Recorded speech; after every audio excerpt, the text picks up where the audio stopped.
Well, good evening and welcome to Tucker Carlson Tonight. The show is the sworn enemy of lying, pomposity, smugness, and groupthink. Students at American University, at $62,000 per year college in Northwest Washington, D.C., are demanding that one of the school's trustees be dismissed from his post for taking a meeting with Donald Trump. His name is Gary Cohn. He's the president of Goldman Sachs in New York, and reportedly he's being considered for energy secretary in a Trump administration. Cohn sits on American University's Finance and Investment Committee. One of the students leading the Dump Trump, Fire Cohn campaign is Gray Leonard. He's a senior at AU, and he joins us now. Gray, thanks a lot for coming on. Hey, Tucker, thanks for having me. So what is your complaint with Mr. Cohn?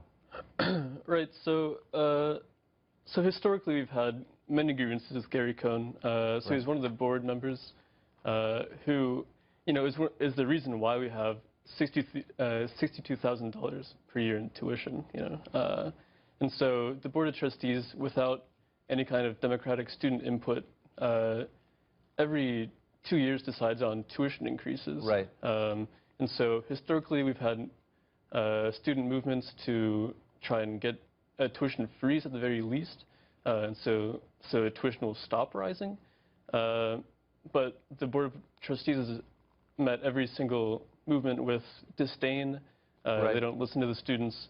And so this is one in a long line of events that Well, let me just say, I'm with you. About. I just want to raise my voice in agreement with you. Schools are too expensive. You don't get your money's worth. But they're all that price, basically. I mean, all schools, all private universities are in that same range.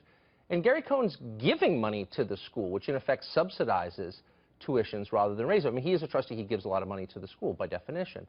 Your complaint in this case seems to be that he met with Donald Trump. And I wonder if that's a crime, and should it be? No, I mean, it's not a crime to meet with somebody, obviously. But I think it is evident of a conflict of interest, perhaps not legally a conflict of interest, but it signifies that the same order that has caused students to go into lifelong debt is now, slowly meeting with Trump, and it's going to continue to raise tuition, and it's an unsustainable model for the university. Okay. I mean, again, I agree with what you're saying, but on the one hand, but on the other, I mean, tuitions have risen through 8 years of the Obama administration. Trump isn't even president yet, and I don't think you would be protesting someone who met with Obama. It looks a little like McCarthyism. I don't know if they teach you that in school, but that's the idea that associating with someone is the same as sharing his views. Al Gore met today with Donald Trump. You're not protesting Al Gore, if you see what I'm saying. Yeah, I see what you're saying, but I think you're simplifying it a bit too much. One, historically, Gary Cohn has been a very strong factor in the Board of Trustees not listening to students, not only in tuition, but in many other factors as well, such as sexual assault on campus. And so the Board of Trustees doesn't take action that helps students, in part because of Gary Cohn, but also because of factors in the way that the university is set up as a whole, the whole bureaucratic system of the university, not just specific to American University, but no, it's not. And again, I'm not here to defend Gary Cohn, whom I don't know, or Goldman Sachs, or the American University Board, which I'm sure is as bad as you say it is. But I'm looking now at the statement that you put out on Facebook, which is Dump Trump, Fire Cohn. And of course, you can't fire Cohn because he's not paid. He's paying for the job, right? Yeah. But you accuse him of collaborating with the fossil fuel business, and I'm quoting, and other oppressive industries. And then you say he's beholden to big oil. So it suggests that anybody with any connection to fossil fuels is committing a sin. That's basically what you're saying in the statement. And I'm wondering, aren't we all? I mean, didn't you take a car to the studio tonight? Isn't that a high moral standard for you as a student to be setting for others?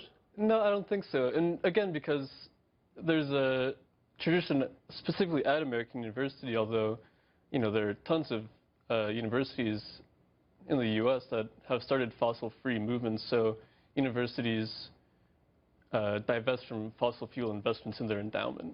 And so there are screens you can do in, whoever sets up your portfolio that can screen out fossil fuel companies. Right, but you would do that because you think it's... at American University, there's been a movement for the past 3 years, 4 years, to do that. And again, it's been met with complete disdain, even though a large amount of students support it. Well, I can identify with the disdain, though, coming from any citizen who flies on a plane, who uses a gas range, who drives in any kind of motor vehicle that's not a Tesla, if it is a moral crime to participate in fossil fuels at any level, again, aren't you a hypocrite? I mean, and don't you personally, and I'm not attacking you, I'm really saying if you're setting the standard to that height, can you pass the test? I don't think you can.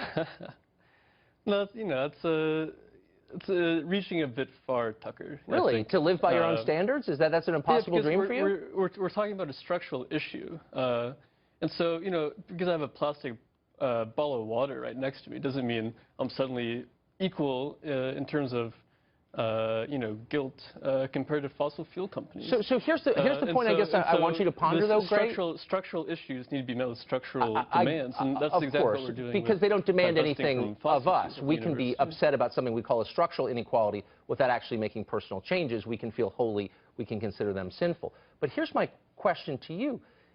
Don't you think it's a mistake to frame all political differences as moral differences? That's what I see in the statement. I don't see you trying to argue against Gary Cohn's points of view, whatever those are, or Donald Trump's for that matter.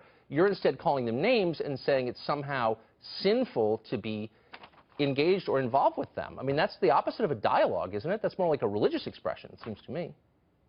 No, I think you have to maybe figure out the reasons why people are protesting Gary Cohn, but also other people who are close with Trump or being considered by Trump a bit more broadly than a Facebook description of an event. And so, it's your Facebook page. There's a historical, I didn't write it, but there's a historical tradition at American University where the students have many grievances with Gary Cohn, and so that's specific to American University. Yeah. Okay. But also, you know, there's many factors, not just because somebody meets with somebody, why he'd be protesting. It's like, you know, we're ignoring the fact that Gary Cohn's the president of Goldman Sachs, who benefits from exorbitant student loans. Right. It doesn't mention that perhaps because economic issues are too complicated for the students. All right, you know, we're out of time, Gray. I appreciate. I'm doing my best to understand. Extorting students, right, for money. You know, and Gary Cohn is approving, you know, the policy decisions. So. Okay. Thanks for joining us. We're doing our best to understand. Thanks a lot.